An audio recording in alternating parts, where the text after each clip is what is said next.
ebikirako ebyo Ismail Nsubuga jabbi kutuusaako mawulire gaffe agataliiko nfuufu ku ssaawa 4. Abantu babiri bafiiridde mu kabenje akagudde ku luguudo oluva e Ssembabule okudda e Masaka mu katawuni ake Mabindo. Motoka bwetomedde pikipiki kwe babadde batambulira. Kigambibwa nti akabenje kano kavudde ku kuvugisa kimama.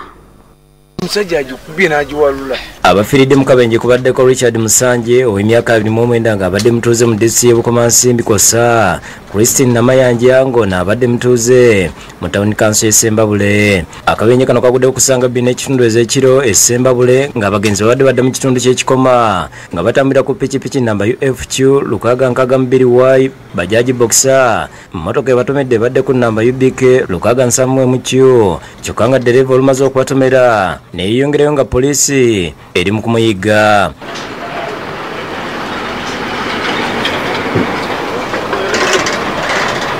Abaddewo nga akabenje kagwawo bategeeza ng'oluguudo bwe lwetaagamu obugulumo olwa mmotoka eziyitaku kati okweyongera okuva omugga Katonga lugabomoka. Ekkubo ly'Emabiro liseeko nnyo obubeege naye nga okuvubako ampusi batuwa nnafu nnyo.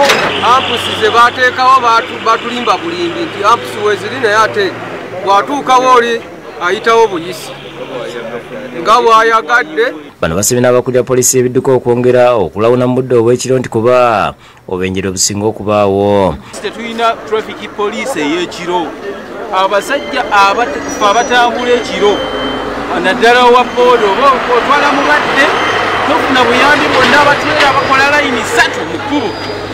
Basabye n'abavuga ebidduka okukendeeza ku ndiima naddala abavuga emmotoka ennene be bagamba nti bawa balala abali ku luguudo kitiibwa. Bagenda ne balimba nti bataddegemu ampusi, so ampusi emmotoka ejjanga bwezze negenda buteezi. Kitegeeza singa bateekamu ampusi nga nnene zaali badde nga zikola ki nga zikwata abantu. Bagenda okuteekawo ampusi bateekawo ampusi emmotoka ababweruka ku lw'ekikoma bweyitawo ku lw'Emabiro.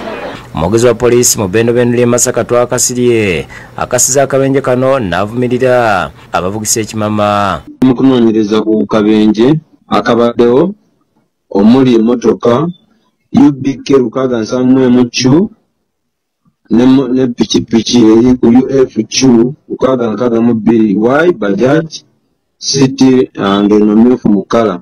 Agambye nti okunoonyereza ku kiviiriddeko akabenje kano kugenda mu maaso. Pikipiki eri ku poliisi yaffe Ssembabule saako n'emirambo okuba nti gyatwaliddwa mu ddwaliro eri Ssembabule okubeera nga gikolebwako postmortem. Nowa Kintu yakusakidde eggulu eno. Atasobola kuyingira tule.